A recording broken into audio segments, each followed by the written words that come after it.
Ya, semua rasa kepemilikan.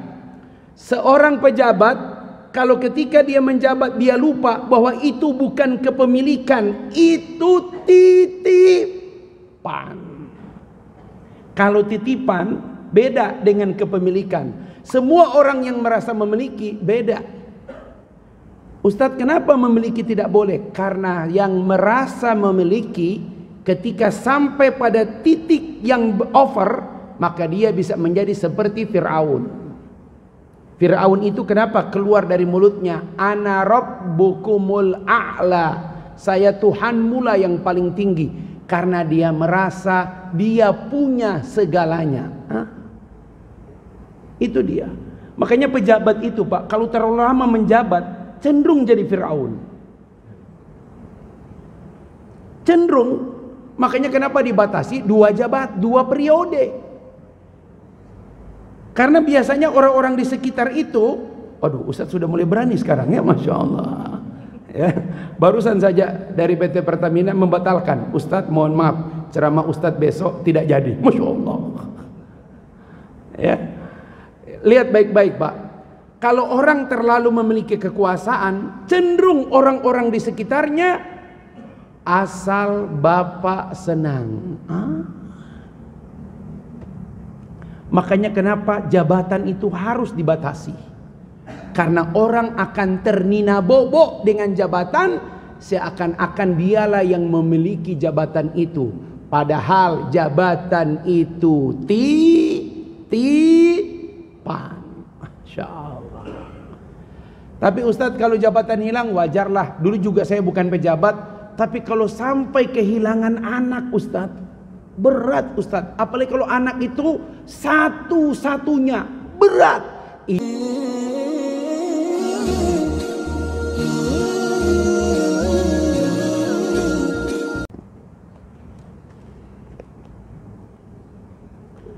Baik jamaah sekalian, kita awali dengan lafaz basmalah. Bismillahirrahmanirrahim. Assalamualaikum warahmatullahi wabarakatuh. Alhamdulillahi wa kafa. Ashhadu an la ilaha illallah wahda la syarika la. Wa ashhadu anna Muhammadan abduhu wa rasuluh la nabiyya ba'dah. Allahumma fasalli wa sallim wa barik ala Muhammad wa ala alihi wa ashabihi wa man tabi'ahum bi ihsan ila yaumiddin wa ba'd. Faqala ta'ala ya ayyuhalladzina amanu taqullaha haqqa tuqatih wa la tamutunna illa wa antum muslimun. Jamaah juhur yang dicintai Allah, kita harus banyak-banyak bersyukur karena secara keseluruhan rangkaian ibadah dalam 1 tahun, alhamdulillah dari seluruh syiar-syiar sudah kita lalui dengan baik. Tahun ini hari ini kita sudah berada tanggal 14, yang matla Indonesia hari ini 14, matla Arab Saudi itu sudah 15. Tapi kalau matla zaitun beda lagi. Nah, Ustadz, kita juga berdoa mudah-mudahan jamaah haji Indonesia, insyaallah kalau tidak salah tanggal 14 ya, mudah-mudahan 14 sudah mulai berdatangan ke tanah air. Kita doakan, walaupun tahun ini catatannya cukup banyak ya, tapi secara keseluruhan pelaksanaannya berjalan dengan baik. Catatannya saya juga merasakan nggak enak juga menegur beberapa travel. Tahun ini yang banyak lolos itu adalah visa ziarah. Visa ziarah itu mohon maaf ditengarai oleh pengawas haji, teman-teman anggota dewan tuh di angka sampai ratusan ribu orang yang lolos. Karena tahun ini menurut teman-teman itu lolos imigrasi, ambil bagasi, naik bis Di jalan itu nggak ada lagi center point, langsung menuju hotel. Itu sehingga kalau tahun lalu Pak, 4 kali bis kami diperhentikan, naik polisi Pak, askar, hitung, lihat paspor, lihat visa, bukan haji, langsung dikerangkeng. Tapi tahun ini luar biasa. Apapun alasannya, haji sah Ustaz. Ya, bahkan kalau Bapak pingin berangkat haji tahun depan, ada yang lebih banyak lagi visa tahun ini, namanya visa multiple, 60 juta. Syaratnya Ramadan, umroh Ramadan, urus di sana, bayar 60 juta dapat tasreh. Nah nanti setelah itu cari travel, bisa berangkat. Karena tahun ini di travel kami saja itu 300 orang lolos dengan cara begitu. Maka tahun ini saya tidak berangkat. Kenapa? Karena yang furodok cuma 11 orang.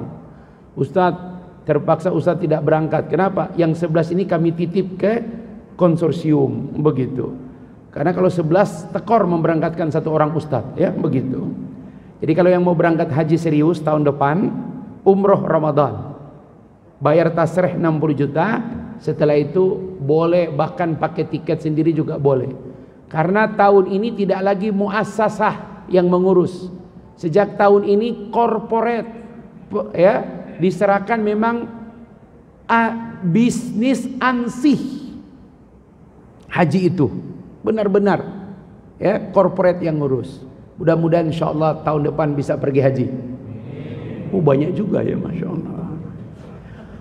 Ustadz, apa evaluasi dari semangat berkurban? Tahun depan ada lagi panitia. Nih Pak Haji, panitia, ketua panitia Idul Kurban di Komplek Villa Mutiara Cinere. Imam dan khotib, imam besar, ya Masya Allah. Padahal badannya juga masih ini, Masya Allah. Beliau ini ditunjuk oleh beliau imam besar. Orangnya gagah. Yang masalah bojonya tidak nambah-nambah. Masya Allah. Ustadz, sebenarnya kenapa Nabi Ibrahim yang dipilih disuruh berkurban? Kita mulai dulu ayatnya, penghujung surat Al-Ahqaf. Fasbir kama sabara ulul azmi minar rusul. Bersabarlah kalian sebagaimana sabarnya nabi-nabi rasul yang masuk kategori ulul azmi. Ulul yang memiliki, azmi tekad yang kuat dalam hidup. Mereka disebut Nuh, Ibrahim, Musa, Isa, Muhammad sallallahu alaihi wasallam. Nabi Ibrahim yang dipilih. Kenapa Nabi Ibrahim? Karena Nabi Ibrahim semua ujian dalam kehidupan sudah dia lewati. Menghadapi penguasa sudah dia lewati. Tapi satu ujian, nah ini yang akan kita ambil. Mudah-mudahan dari sini kita belajar bagaimana membingkai kinerja dalam pekerjaan. Lihat Ibrahim. Semua ujian Ibrahim sudah melewati. Bahkan ujian sampai dibakar hidup-hidup sudah dilewati. Artinya fisik, non fisik, menghadapi penguasa sudah semua dilewati. Tapi ada satu ujian yang Allah harus lakukan pada Ibrahim. Apa itu? Nabi Ibrahim tidak disuruh menyembeli. Nabi Ibrahim tidak disuruh membunuh Ismail. Tapi Nabi Ibrahim disuruh membunuh rasa kepemilikan pada Ismail. Ingat, Ismail itu puluhan tahun ditunggu. Ya, puluhan tahun ditunggu.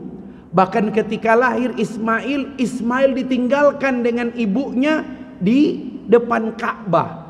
Ibrahim pergi lagi ke Palestina. Setelah usianya sudah sanggup berusaha, Nabi Ibrahim balik dengan satu perintah. Apa itu? Anni azbahuka. Aku diperintahkan untuk menyembelihmu.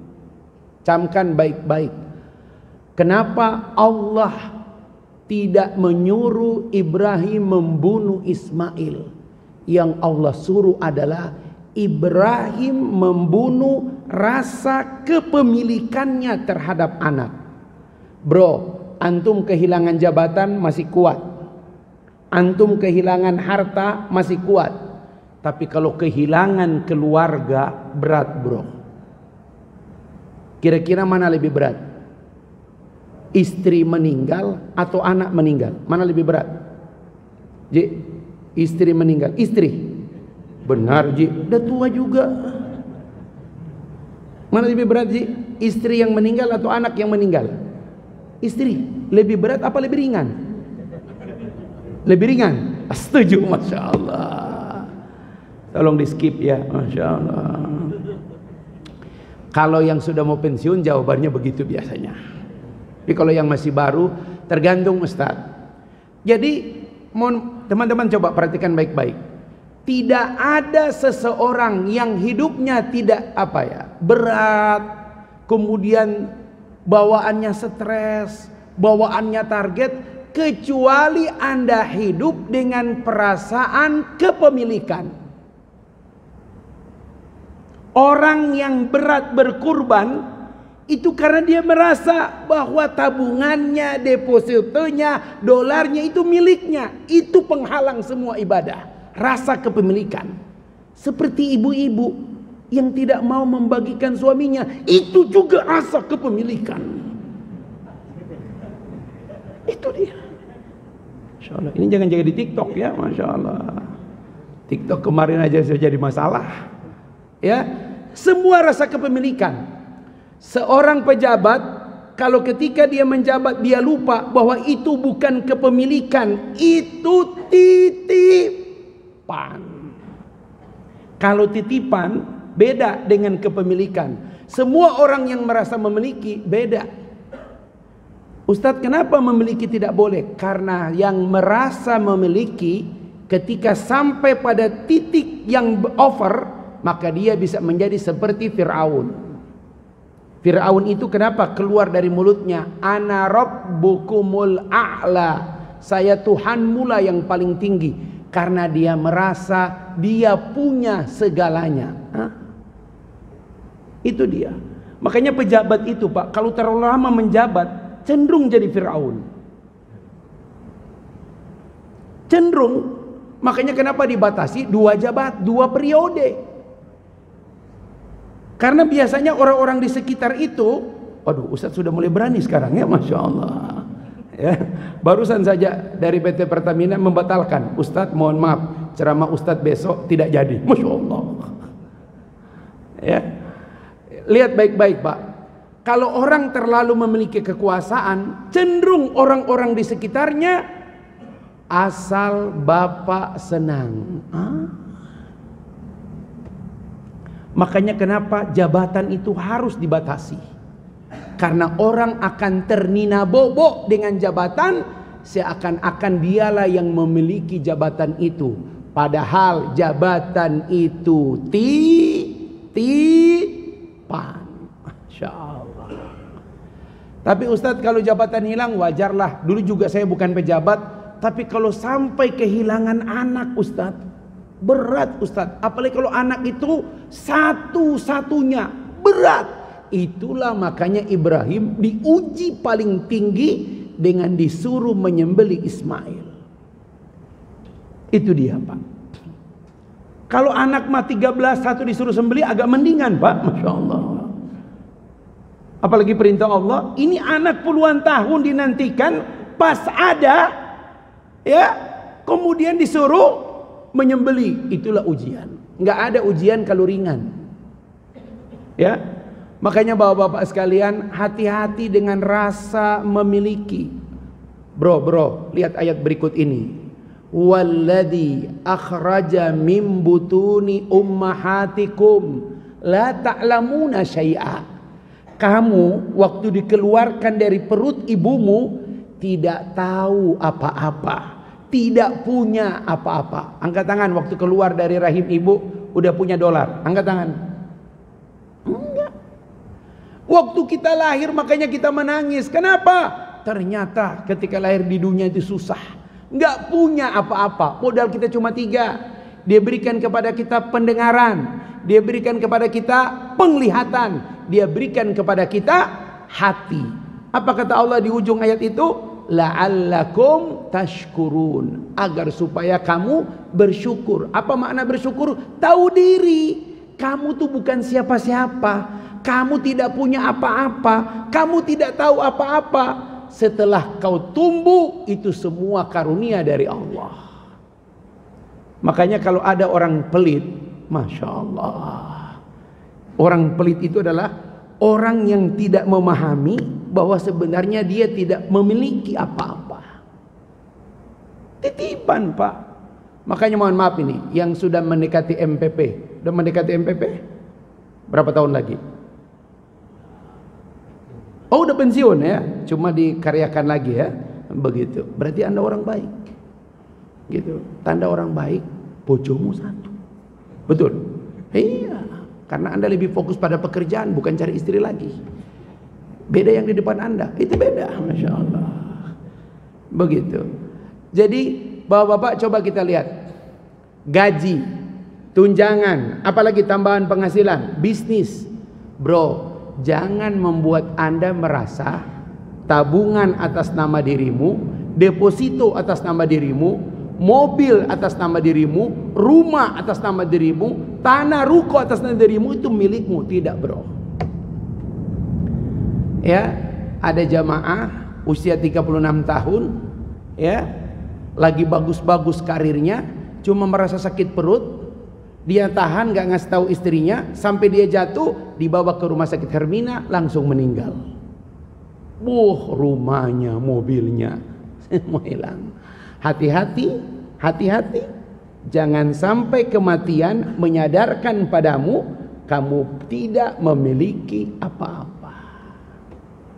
Mungkin itulah Nabi berkata, aksiru dzikraha dimil ladzat. Hei, perbanyak, sering-seringlah mengingat sang penghancur kelezatan. Bapak-bapak, coba sebutkan bentuk kelezatan yang Bapak pernah rasakan di muka bumi ini. Kelezatan apa, Pak? Yang paling normal kelezatan makanan. Makanan apa yang paling lezat? Rendang. Rendang diakui UNESCO ya, Masya Allah. Ya, selesai Pak melewati tenggorokan, sama Pak. Rendang semur selesai tenggorokan, sama. Bahkan peluang asam urat lebih kuat rendang daripada semur, Masya Allah. Apalagi Pak, yang berapa lezat? Pakaian mahal, sekali dipakai bekas. Apalagi hubungan suami istri, ada pensiun begini juga paling 10 menit. Lama-lama. Nggak usah campur Ustaz saja. Ini bab lain Ustaz. Ini bukan bab imam ini ya. Masya Allah. Masya Allah. Ya, nggak ada yang bertahan lama. Ada orang merasakan kelezatan Ustaz kalau saya lagi menjabat. Nggak lama bro. Ya, RUPS. Ya, pemegang saham ganti lo, ganti. Masya Allah. Nggak ada yang bertahan lama Pak. DKM paling lama berapa tahun DKM? 5, ganti. Nggak ada yang bertahan. Makanya jangan tertipu dengan rasa kepemilikan.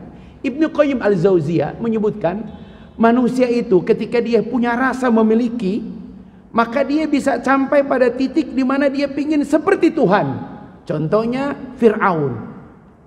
Ketika orang sudah merasa memiliki, dia merasa bahwa harta itu adalah milik dia, usaha dia, kerja keras dia. Jadilah dia seperti Qarun. Begitu. Mohon maaf, birokrat, pegawai BUMN, ketika sudah merasa nyaman di jabatannya, dia melayani pimpinan dengan baik, maka dia akan berubah menjadi seperti orang Haman. Apa? Tidak rasional, tidak menggunakan akal sehat. Apapun pimpinan minta, siap. Fir'aun pernah minta kepada Haman, buatkan aku tangga biar aku bisa melihat di mana Tuhannya Musa. Apa kata Haman? Siap. Padahal tidak masuk akal, nggak mungkin. Tapi karena sudah jadi mental, asal bapak senang, apa yang terjadi? Siap aja. Hati-hati. Makanya kenapa tuh dipindah-pindah jabatan? dipindah-pindah posisi bapak, supaya jangan sampai ada perasaan seperti itu. Yang jadi masalah bagi kita semua, terutama laki-laki, kita nggak bosan memiliki satu orang di rumah itu masalah kita. Masya Allah. Ya, pagi yang kita lihat dia, pulang dari kantor yang kita lihat dia, bangun lagi yang kita lihat dia. Bosan nggak? Jujur di masjid ini, bosan nggak? Nggak disorot, ini televisi sini, bosan nggak? Jujur Pak, cuma bilang ya susah amat sih, bosan nggak? Kadang-kadang ya, jujur, persis seperti di depan Anda itu, Masya Allah. Oleh karena itu Ustaz, bagaimana supaya itu sampai pada kinerja kita? Mari kita lihat berikutnya. Allah tidak cuma membuat kita menyadari bahwa Ibrahim menyembeli rasa kepemilikan, tapi Allah ganti sosok Ismail dengan bahimatul an'am, binatang ternak. Ulama berbeda pendapat. Kenapa bahimatul an'am yang dipilih sebagai lambang pengorbanan? Binatang itu ada dua. Satu, binatang buas. Dua, binatang ternak. Kalau Allah suruh kita menyembelih binatang buas, maka itu menjadi risalah paling susah. Emang gampang menyembelih harimau? Masya Allah. Sekarang aja berapa banyak kita lihat di YouTube, sapi-sapi sudah belajar kungfu. Berapa banyak DKM yang masuk rumah sakit. Kenapa? Kena tendangan sapi. Bahkan di kemarin Pandeglang, sapi masuk Indomaret. Waduh, itu yang berjaga hari itu benar-benar naas dia. Kenapa? Bayangkan sapi, udah begitu dikejar lagi. Allahu Akbar. Biarin kayak dia pilih belanja, dikejar Pak. Kan tempat barang Indomaret itu nggak kokoh-kokoh amat Pak. Allahu Akbar. Itu barang berantakan sampai ke jalan. Coba lihat Pak, kenapa bahimatul an'am? Ini kita ambil pelajaran nanti kaitan dengan rasa kepemilikan. Saya baru sadar kenapa dulu orang tua kita kalau bangunin anak susah, dipanggil susah, dinasehatin susah, disuruh sholat susah. Maka pada titik tertentu orang tua kita dulu akan berkata, dasar binatang. Salahkah orang tua itu? Salah kalau dia menyebut nama binatang. Kalau dia cuma bilang dasar binatang, ada dalilnya. Yang nggak boleh menyebut binatang, dasar monyet. Karena kalau dia monyet, dia jawab, ayah, aku monyet berarti ayah. Nah, itu masalah. Kalau binatang ada dalilnya. Lihat-lihat Al-A'raf 179. Al-A'raf 179. Walaqad jara'na li jahannama katsira minal jinni wal ins. Sungguh kami jadikan isi neraka kebanyakan jin dan manusia. Lahum qulubu la yafqahuna biha. Mereka punya hati tapi hatinya mati. Walahum adanu. Mereka punya telinga tapi telinganya tuli. Mereka punya mata tapi matanya buta. Kata Allah, lihat ayatnya. Ulaika kal an'am, mereka seperti binatang ternak. Balhum adal, bahkan ada yang lebih sesat daripada binatang ternak. Bapak-bapak, mohon maaf Pak, ini kita yang lagi miris di Sumatera Barat, bahkan di Bukit Tinggi, seorang ibu, mohon maaf, tanda petik tidak disebutkan namanya, dia lagi menggugat wali kota Bukit Tinggi karena wali kota sebenarnya tidak menyebut nama, tapi itu sebuah aib terbesar Sumatera Barat, bumi Minangkabau, seorang anak berhubungan badan dengan ibunya. Ini lagi rame ini Pak, ya, lagi rame. Coba kita lihat sampai pada titik itu manusia hari ini Pak. Bapak-bapak perhatikan baik-baik Pak. Kenapa binatang ternak yang disuruh untuk mengganti Ismail Pak? Karena binatang buas itu Pak, harimau, kenapa jumlahnya sedikit? Harimau itu Pak, dalam sejarah belum pernah kita mendengarkan, bahkan dalam dongeng bohong pun memerkosa kancil. Padahal kancil itu binatang paling seksi, nggak pernah pakai pakaian, bahkan dalaman pun nggak ada. Karena binatang buas itu kepuasannya bukan pada seks, kepuasannya pada darah. Ada orang seperti itu? Ada, tapi tidak banyak. Tapi kalau binatang ternak, Pak, kenapa kita disuruh menyembelih binatang ternak? Karena inilah binatang yang menggambarkan tentang peradaban yang paling rendah. Karena hidupnya cuma dua. Ketika lapar cari makan, ketika kenyang kawin. Hidupnya sebatas satu jengkal. Perut, coba ukur masing-masing, sampai nggak? Masya Allah. Perut dan di bawah perut. Hidupnya cuman perut dan makan dan seks, makan dan seks. Inilah sebabnya kenapa ketika kita menyembelih, kenapa sunnahnya itu menyembelih sendiri. Karena ketika kita menyembelih itu, Pak, bismillah, Allahu Akbar, maka kita memutus apa? Karakter kebinatangan pada diri kita. Semua orang kalau sudah kumpul pasti pikirannya makan. Semua orang kalau sudah kenyang pikirannya seks. Itulah sebabnya kemudian ibadah kurban ini menjadi ibadah puncak pemutus sekaligus penjaga peradaban manusia. Ismail boleh jadi hartamu, Ismail boleh jadi jabatanmu, Ismail boleh jadi egomu, Ismail boleh jadi gelarmu, Ismail boleh jadi nama besarmu. Allah menyuruh Ibrahim, menyuruh kita menyembelih semua itu. Apa dosa pertama manusia? Pertama dosa makhluk pada Allah yang menyebabkan mereka terusir dari surga, angkuh, sombong. Walaupun ulama memandang bahwa setan yang ketika mengatakan ana khairu minhu, saya lebih baik dari Adam, itu karena pemahaman dia yang keliru. Tapi pada diri setan itu ada keangkuhan. Ketika Allah bertanya, ma mana'aka alla tasjuda id amartuk, apa yang menghalangimu untuk tidak sujud ketika aku perintahkan padamu? Jawab setan, ana khairu minhu, saya lebih baik dari Adam.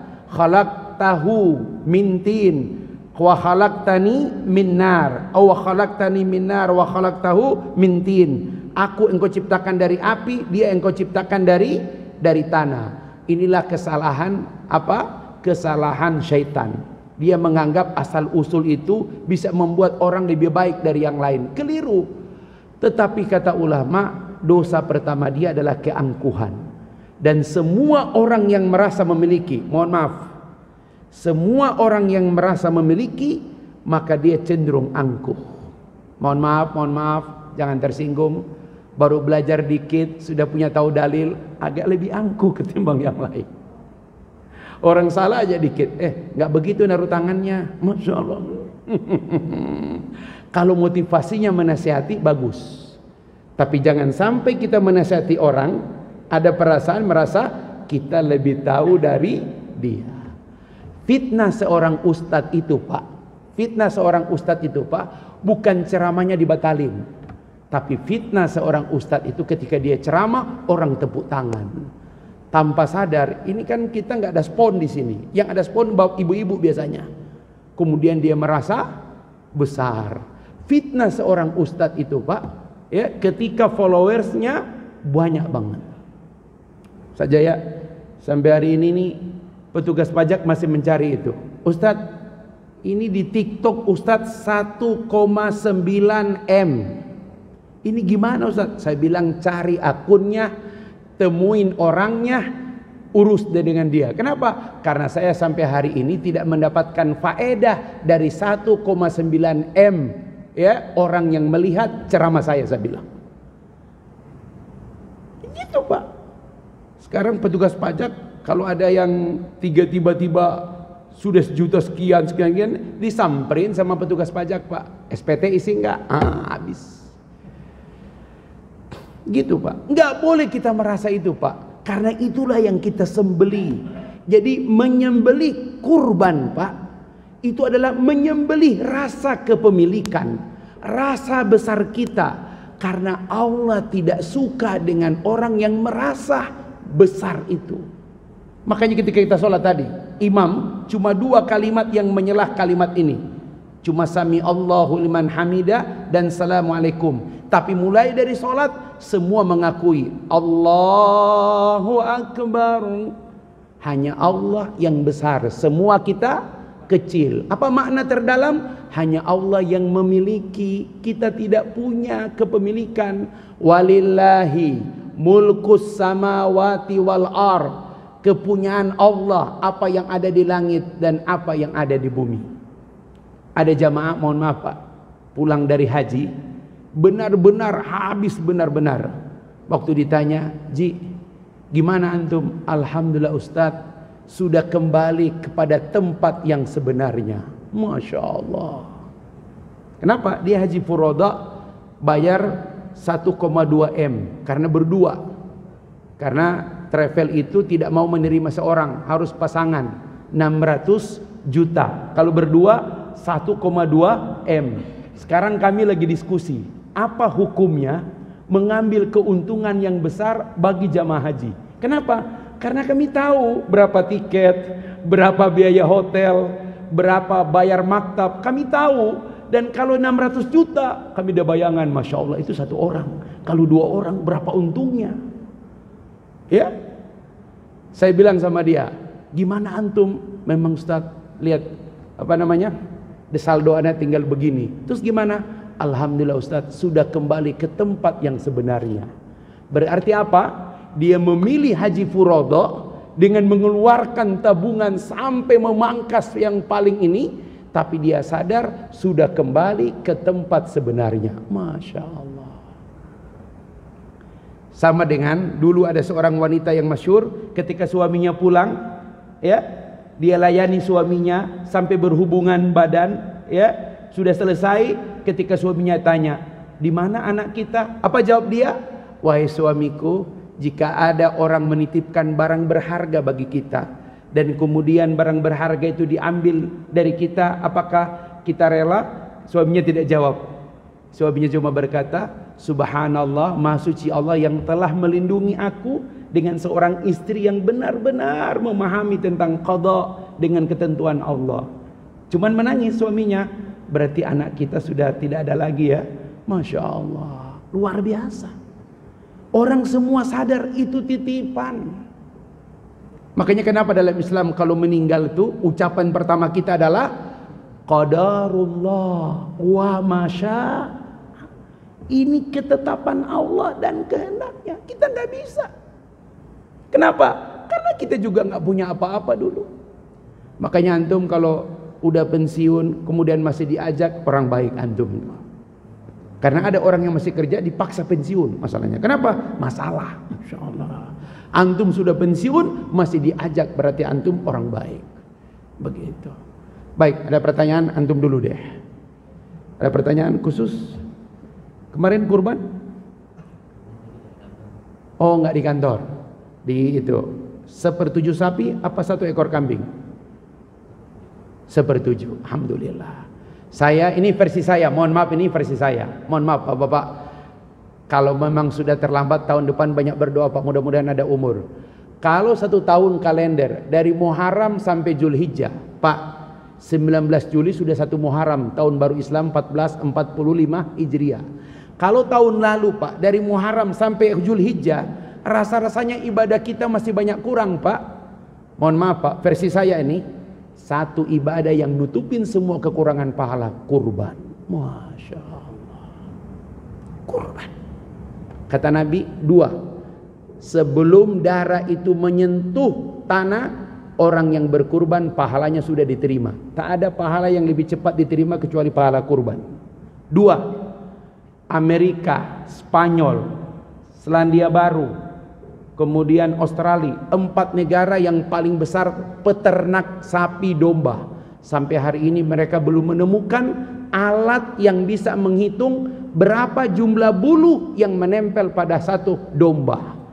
Karena kata Nabi, pahala orang yang berkorban itu sebanyak jumlah bulu yang menempel pada hewan kurban itu. Itu majas, itu kiasan, karena tidak bisa dihitung berapa banyak jumlah bulu pada 1 hewan kurban. Orang yang berkurban Pak, nutupin seluruh kekurangan, pahala 1 tahun kalender Hijriah, Pak. Masya Allah. Bersyukur yang berkurban. Kalau tahun ini sempat lewat, mohon pada Allah Subhanahu wa Ta'ala, mudah-mudahan tahun depan tidak cuma berkurban Ustadz, saya tahun depan juga akan sekaligus berhaji. Masya Allah. Yang tidak pingin tunda, ambil jalur haji bayar mahal. Tapi tahun ini bobol Saudi. Kenapa? Di travel saya aja Ustadz Jaya, 300 orang itu pindah dari furodo ke haji multiple. 60 juta, baru nanti tiket sendiri, hotel sendiri, maktab sendiri. Total 260 juta berangkat haji. Kayak haji plus yang antri sampai 7 tahun. Tapi semua tahun ini yang haji plus rata-rata tidak ada yang 7 tahun. Rata-rata 6 tahun sudah berangkat tahun ini. Itulah sebabnya tahun ini, mohon maaf, abang saya tuh dari hari pertama itu telepon terus. Sir, ini gimana Sir? Kenapa? Nggak bisa kita ke dapur. Jadi dari tenda mau menuju dapur mau ngambil makanan, Pak, susah jalannya. Kenapa? Bukan cuma di dalam tenda, di luar tenda itu semua orang gelar. Kenapa? Tenda AC-nya mati.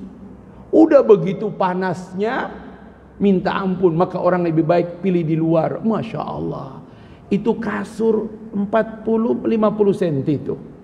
Masya Allah, sholatnya di atas kasur. Saya bayangkan tahun lalu, Pak, sholat mah kita satu tenda cuma 29 orang. Saya 3 kasur, Pak, numpuk. Masya Allah. Separuh kami bikin musola sekaligus tempat taklim. Samping kami toilet. Kapan aja kami ke toilet, nggak ada antri. Tahun ini, Pak, itu toilet kalau sudah jam 10, 11, 12 siang, itu ibu-ibu rata-rata di toilet semua. Kenapa? Lebih dingin di toilet ketimbang di tenda. Makanya Menteri Agama, coba lihat di YouTube, agak marah dia tahun ini, ya. Kenapa? Karena memang tahun ini tidak lagi muassasah. Tahun ini benar-benar corporate yang menangani. Kalau corporate yang penting masuk terus duit, dia nggak mikir itu. Haji itu bukan sekedar bisnis, Pak, tapi haji itu adalah melayani duyufur rahman, melayani tamu Allah.